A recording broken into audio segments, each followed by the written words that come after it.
kati na nkolo tozongi lisusu na espace oyo epesamelaka biso de temps en temps mpo tokabola maloba ya nkolo. Mikanda ebongisami na mokolo lelo. Tokotanga mikanda mine ya mitano ekozala conclusion. Mokanda na biso ya liboso tokotanga ezali mokanda ya Psaume de David chapitre 126. Tokobana na verset 1 tina verset 6. Nde na bomesano na biso tokotanga mibeko zomi ya tata Nzambe na mokanda Exode chapitre 20 verset 1 à 17. Nde tokozwa mokanda ya Genèse chapitre 9. Tokotanga kobana na verset 24 tina verset 27. Nde tozwa lisusu mokanda ya Isaïe chapitre 61 kobana na verset 1 tina 9. Tokozwa lisusu mokanda ya Isaïe chapitre 62. Tokotanga verset 1 tina 4 et puis verset 7. Nde conclusion matière na biso tokozonga na mokanda ya 2 Pierre chapitre 3. Tokobana na verset 3 tina verset 9.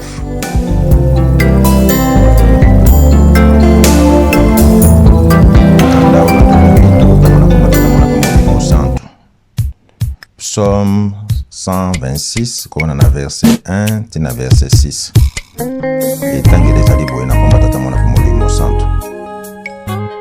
quand le Seigneur a rendu son ancienne situation à Jérusalem, nous étions comme dans un rêve.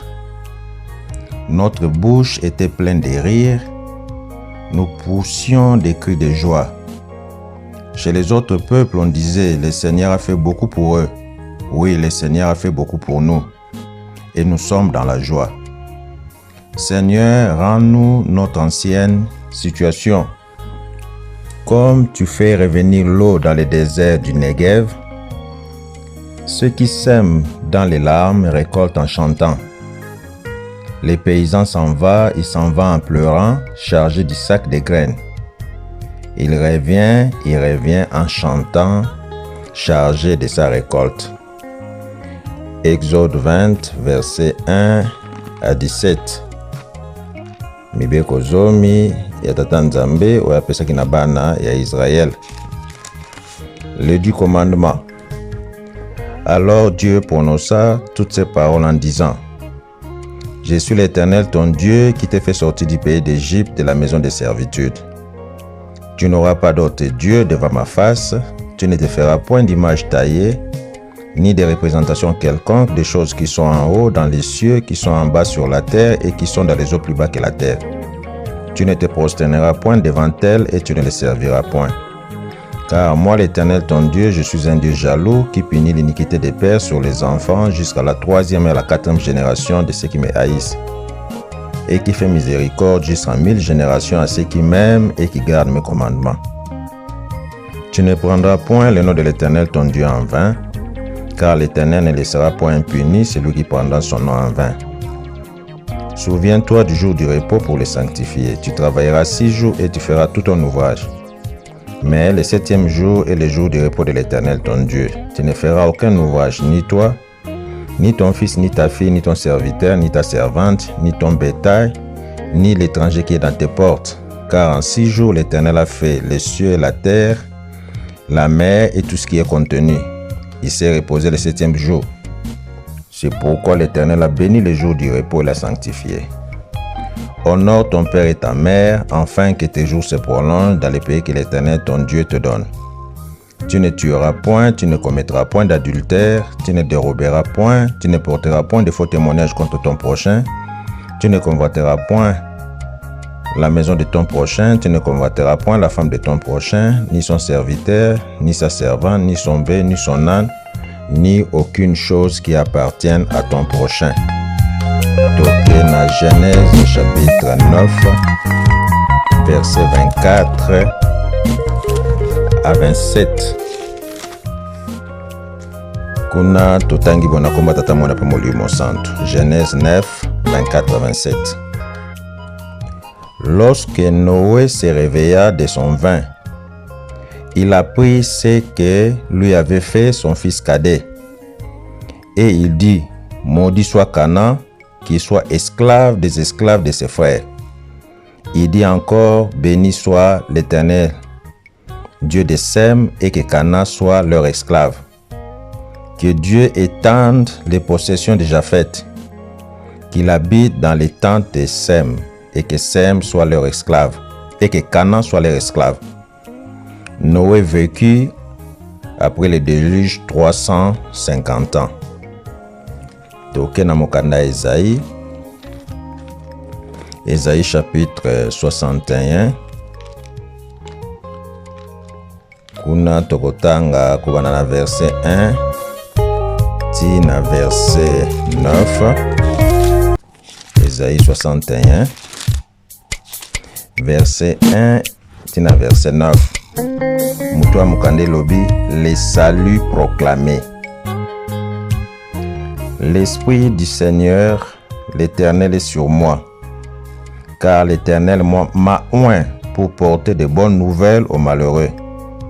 Il m'a envoyé pour guérir ceux qui ont le cœur brisé, pour proclamer aux captifs la liberté et aux prisonniers la délivrance, pour publier une année de grâce de l'Éternel et un jour de vengeance de notre Dieu, pour consoler tous les affligés, pour accorder aux affligés de Sion, pour leur donner un diadème au lieu de la cendre, une huile de joie au lieu du deuil, un vêtement de louange au lieu d'un esprit abattu, afin qu'on les appelle des térébintes de la justice, une plantation de l'Éternel pour servir à sa gloire.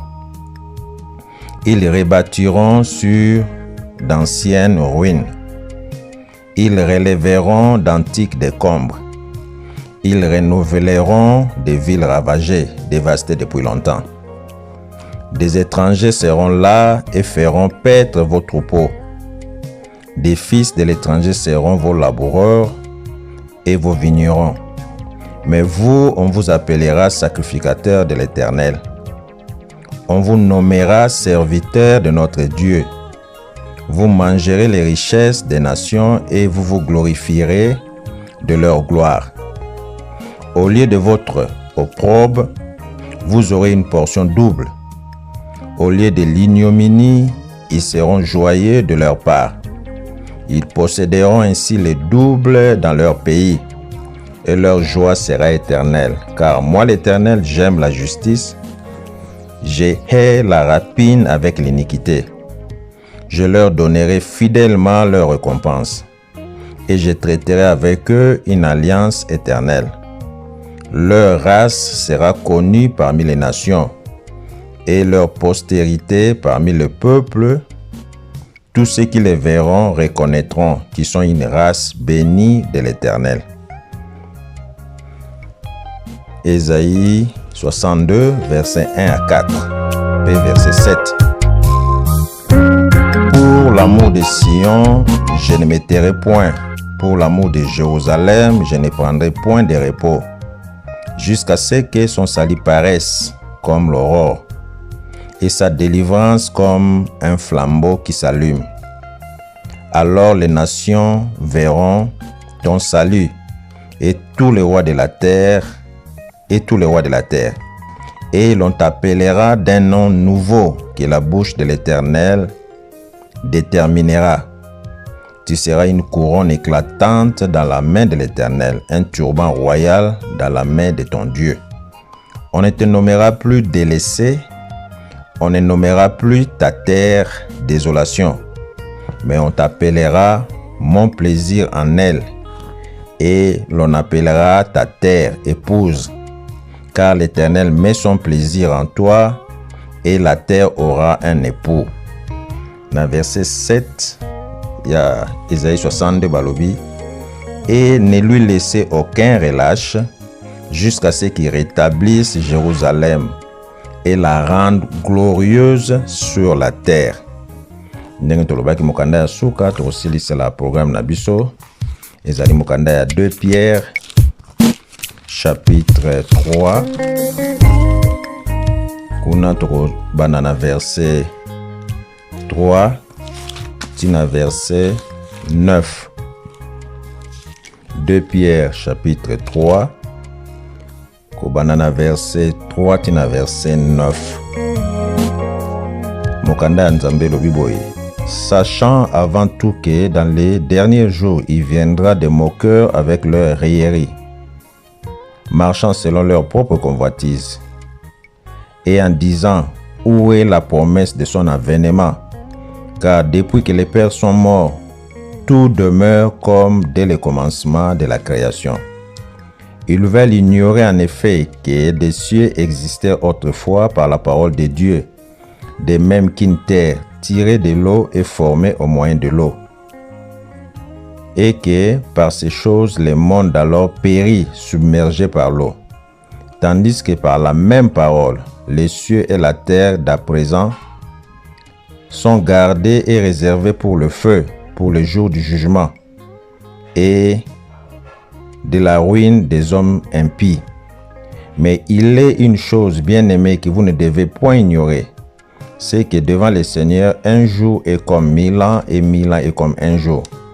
Le Seigneur ne tardera pas dans l'accomplissement de la promesse, comme quelques-uns le croient, mais il use de patience envers vous, ne voulant pas qu'aucun périsse, mais voulant que tous arrivent à la repentance.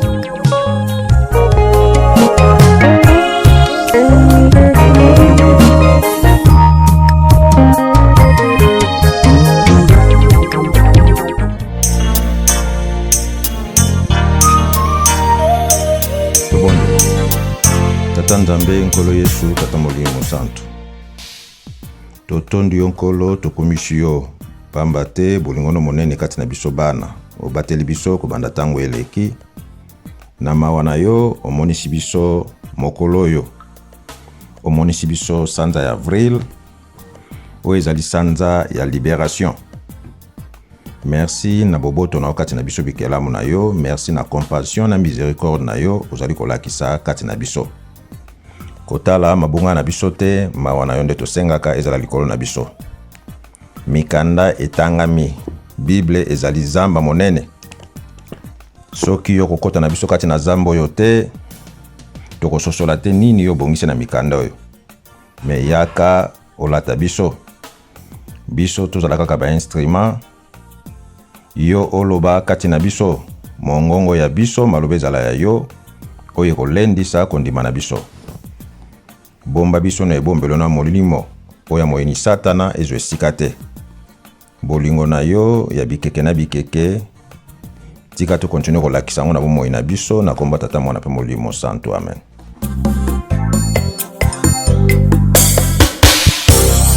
Na komba tata mwana pe molimo santo ya solo, totangi mwa mingi, pamba te ezali important. Thème matin na biso ya mokolo lelo ezali, c'est le temps de la restauration de la race élue. Temps ya restauration. Yango na psaume oyo ezali, c'est vrai ezali chant ya pèlerinage, mais surtout ezali chant ya reconnaissance. Ya solo Bible biso toloba ezali livre historique te, pamba te soki ezali ka livre histoire. Nde makambo nango ese leka nesesila, mais livre ezalaka na actualité. Biso kati na lingomba tata molimo mosanto alobaka na biso mbala mingi ete olobi ya kala loba ya sika. Tango biso totangaka Bible tomonaka tout ce qui est dans la Bible ezali présent.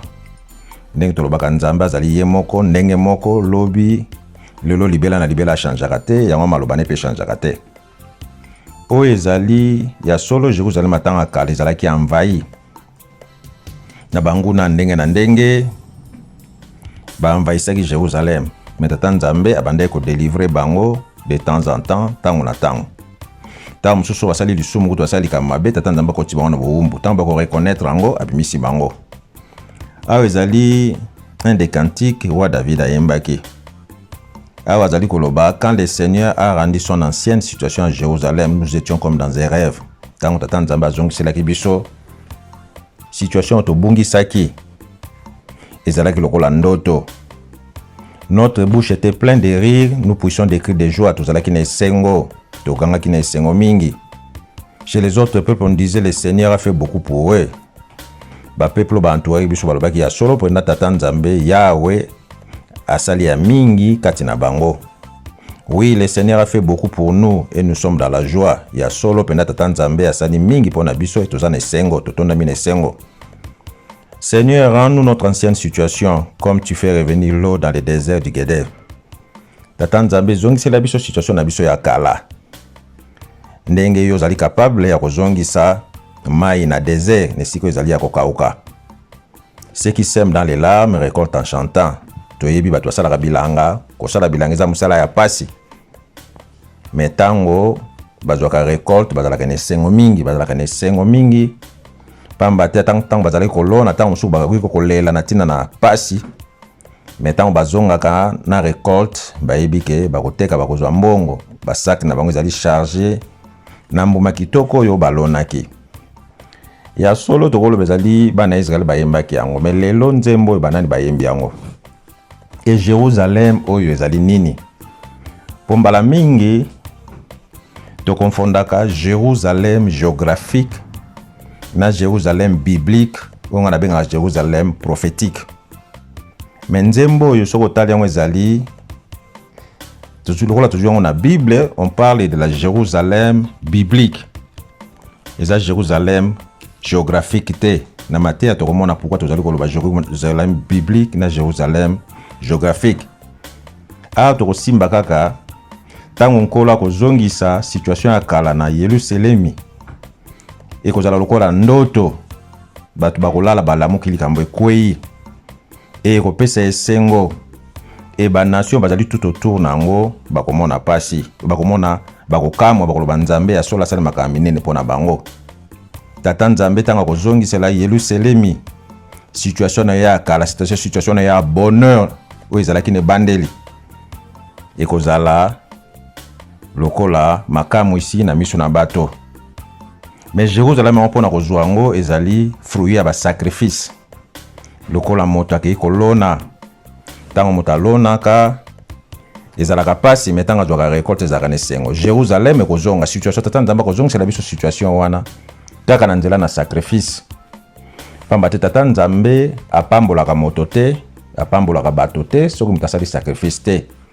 Tata nzambe pe apesaka moto etumbu te soki osaleli mabe te. Dieu est juste.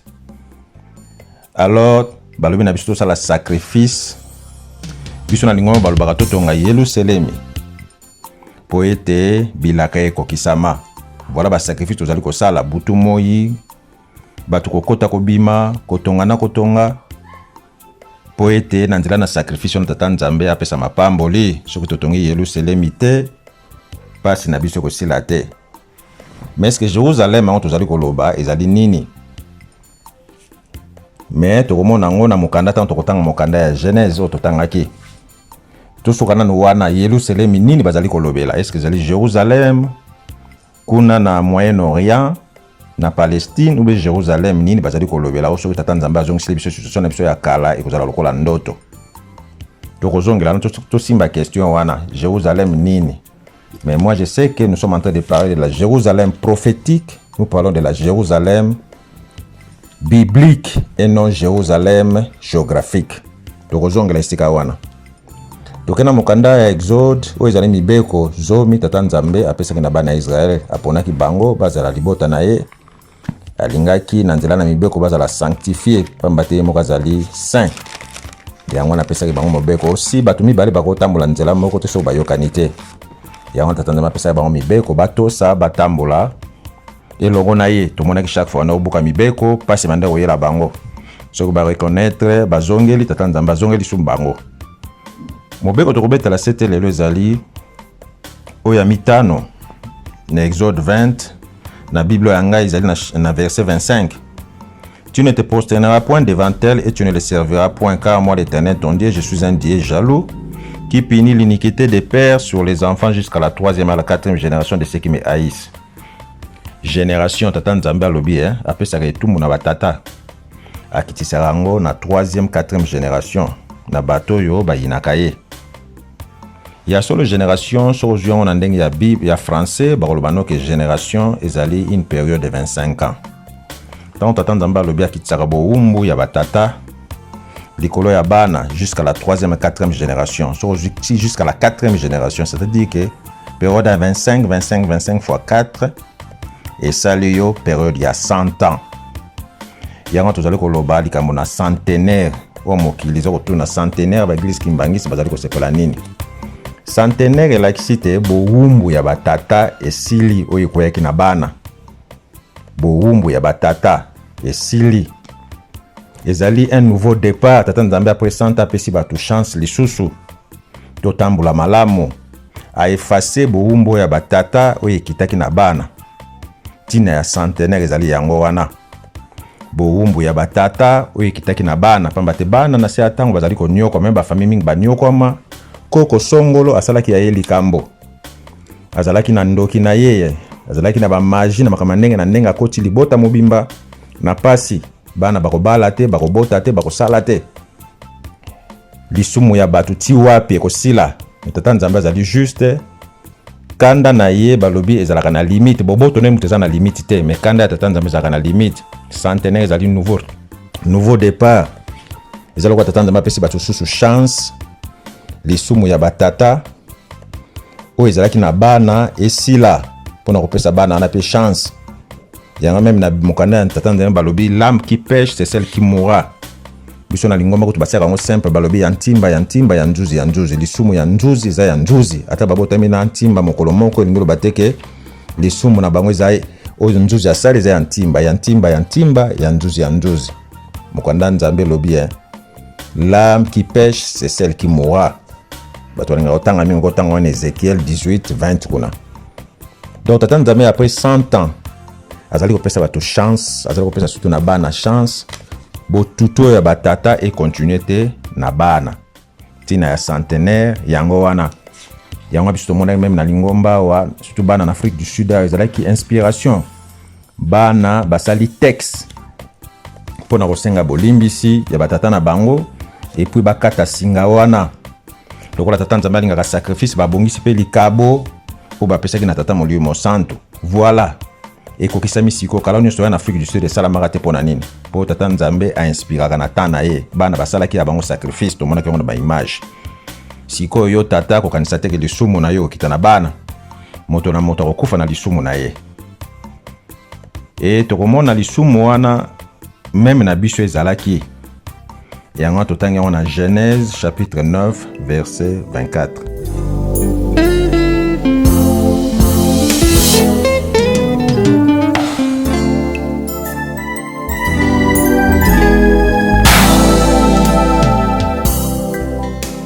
Na Genèse chapitre 9 kuna ndenge tomonaki kobana na verset 24 tina verset 27. En fait sur mutazana ndako il faut attendre la bani à partir ya verset 18. Asi lisanti na verset 29 kuna toyebi histoire ya Noé na bana na ye. Tango Tata Nzambe asili koboma mokili na déluge, to Bible lobi abikisaki Noé na famille na ye 8 personnes. Noé na mwasi na ye na bana nimbisa bazaki na basi na bango. Alors abimisaki bango, abikisaki bango kwa batikalaki na mokili. Nde après déluge tango mai ekiti nde Noé bakomi kosala bilanga, asala bilanga ya vino. Tango asala bilanga ya vino ya vin ameli masanga mokolo mosusu alangwe. Mwana na ye asuka Cham. Mutakei akuti tata na ye alali lokola mutameleki kwiti azalaki bolumbu, il était nu.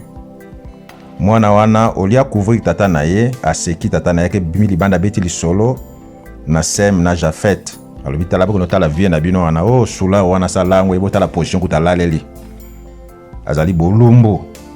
Mais Sem na Jafet bana mayele balibi non parce qu'il n'est pas autorisé à komona bolumbu ya tata no bia mama na yo. Nde bazui elamba bandi ko marcher en reculant ba ke ba couvrir tata na bango.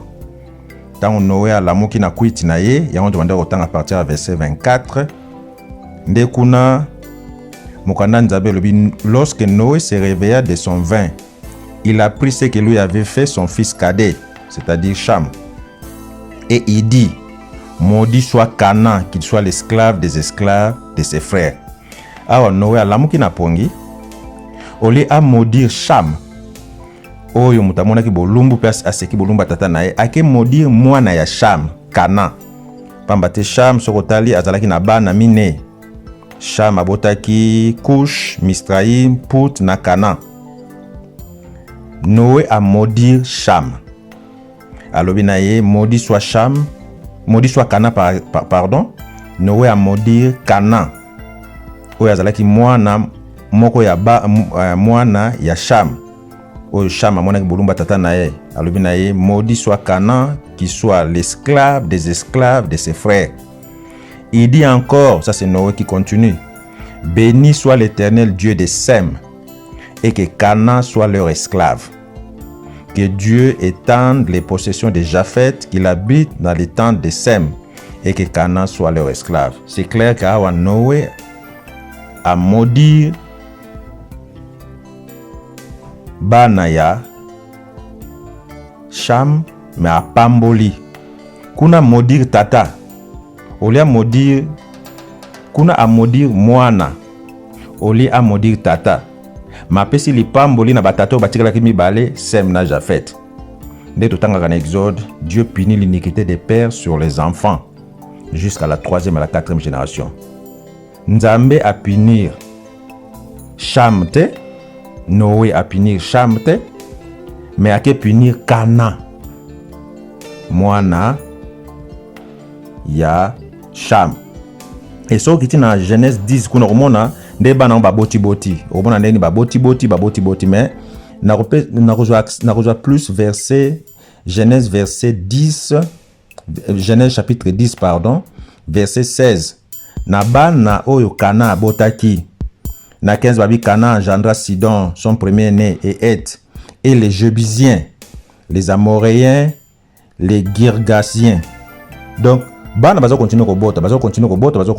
Et to yebi ke libota ya Abraham ou azali père ya Israël, c'est-à-dire Abraham aboti Isaac, Isaac aboti bana mibale, Jacob na Isaïe, Jacob ndake bota les 12 tribus nde to yebeli. Sem akendaki kote wana lipamboli ya tata. Mais Canaan, okomona même Canaan bana boti Misraïm ezali koko ya Égypte ancienne, l'Égypte noire, l'Égypte pharaonique. Okomona Pout, Katrij, Canaan même. Et bana ndenge nzambe losala soki mutu bana baza kobota loko baza kopanzana soki kuna soki yokomona zaki Canaan mboka no wana ozwi ezala mboka no babenga Canaan. Oyo ake kote kuna Misraïm yango babe akendaki fonder Égypte ainsi de suite. Tomoni ba Nimérode bake former Babel, Babylonie, ainsi de suite.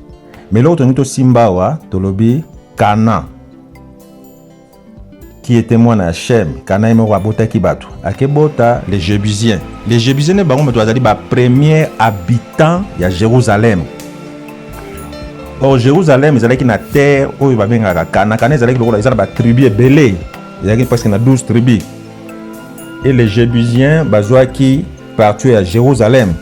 On est David na ba conquête na ye ndé ko gagner ngo na 1004 avant Jésus-Christ ndé ko tia et comme cité de David kuna ndé montagne ba bengi montagne ya Sion, la place la plus élevée, la montagne la plus élevée na kati ya Jérusalem. Vous voyez donc les premiers habitants il y a Jérusalem, ils allaient ba Jébusiens. Comme si tu alobaka ba ils sont sur mon Jérusalem ou na Jébusiens, mais les premiers habitants de Jérusalem, ils allaient qui Jébusiens. Les Jébusiens qui sont des enfants de Canaan. Canaan qui a été maudit à cause du péché de son père. Et son père c'est Cham. Mais ce qu'on dit Cham, ça veut dire quoi? Cham, ça veut dire celui qui a un teint brûlé. C'est celui qui a un teint noir. Cham. C'est ça que ça veut dire. Celui qui a un teint brûlé, c'est celui qui a un teint noir. Donc Cham était noir. Canaan devait être noir, les Jébusiens devaient être des noirs. Il y a même chose même dans l'histoire, même dans la réalité à vie. Au retour na nani azali esclave ya bato. Race ni nazalaka toujours esclave ya ba race mosusu. Au monde azali les noirs qui a été toujours esclave des autres. Pire encore babi ça sera les derniers des esclaves. C'est-à-dire même les esclaves bazala peine ba superviseur na bango. Mais hier balubi na Canaan yo kozala esclave ya ba esclave ya bandeko na yo. Omoni likambo na biso place uti bututu ya moto mwinde utilende kuna lisumu. Jérusalem, autre chose que le Jérusalem vrai. ezali Jérusalem, ya bato mwindu, ba premiers habitants, ce sont des noirs, des Jébusiens. Et sur le même Canaan, sur le Canaan, selon description, il y a Bible dans Deutéronome, Deutéronome chapitre 8, verset 7 na sekuna. Tant bas na Israël, bazo bimana boumbo tata nzambe apesa ki promesse na Abraham bokolokota na Canaan. Canaan balobi c'est un pays de cours d'eau et de grands lacs. Un pays où coule le lait et le miel. Surtout toujours comme une fusque description. On a payé, on va dire la pierre, le bonix, même là on a parlé de cuivre, ils ont du fer, ainsi de suite. Maintenant surtout tout ni Canaan aussi quoi ezali wapi. Canaan oya Bible, ndenge Deutéronome 8 verset 7 azali kolobelango. Un pays de cours d'eau et de grands lacs. Toujours Palestine, toujours Israël, bande konangai. Les lois informations comment facile à vérifier. Est-ce que nous pensons vraiment que l'Israël est en Palestine, à Moyen-Orient? Canaan il fait à la kuna.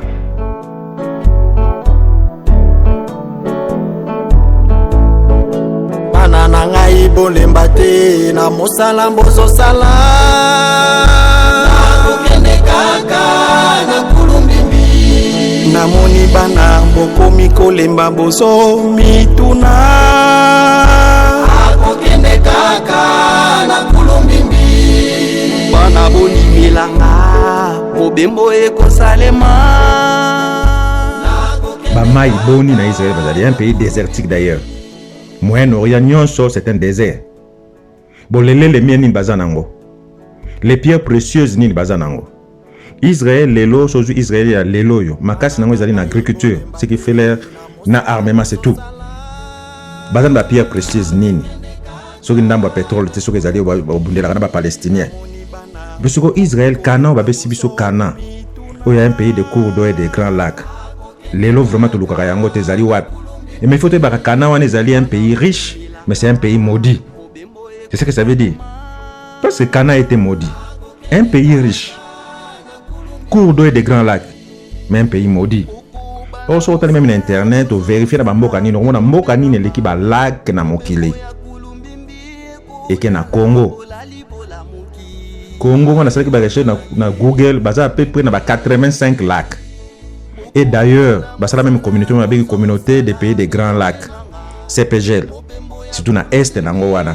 Et sur la richesse à Congo, il y a des diamants, il y a des cuivre, il y a des coltan, il y a tout c'est un pays riche, mais c'est un pays maudit. Voilà les vrais Canaan. On a bagay dans le temps de la Bible, dans le Canaan, la vraie Canaan, la vraie Jérusalem, où ils correspondent à la Bible. Pas Jérusalem fabriqué, tu vois que Jérusalem est en Palestine, c'était en 1948 que les Anglais et les Américains ont déposé ça. Tu vois bien, mais c'est surtout aujourd'hui, on dit comme il y a Mouibi, mentir, la reste c'est toujours quelque chose. Surtout aujourd'hui, que yango ana kana tondima.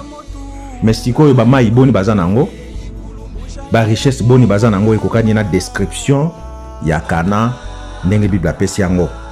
Donc, tant que nous sommes à lobby, tant que nous sommes à la Jérusalem, situation à la Kala. Moi, je suis en train de parler de cette Jérusalem-là. Où ils allaient une partie à Canaan. Où ils ont fait Luka, Jérusalem, ils allaient Wapi. Jérusalem, ils ont la restaurer. C'est le temps de la restauration de la race de Dieu. Le temps de la restauration de Jérusalem.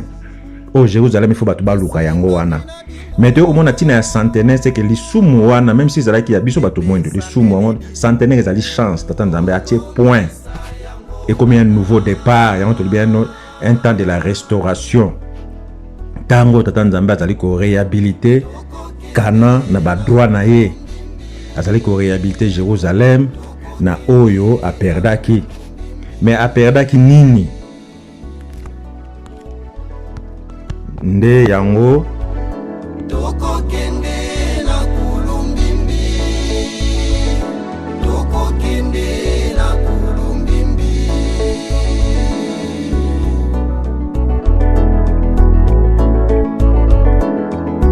Toko kende na kulumbimbi na bino elongo. Toko kende kulumbimbi bana. Toko kende na kulumbimbi na bino elongo. Toko kende Jour de vengeance de notre Dieu. 2021 ezali année à grâce. Grâce ezali une faveur divine. Ezali makasi na yo na ngai te.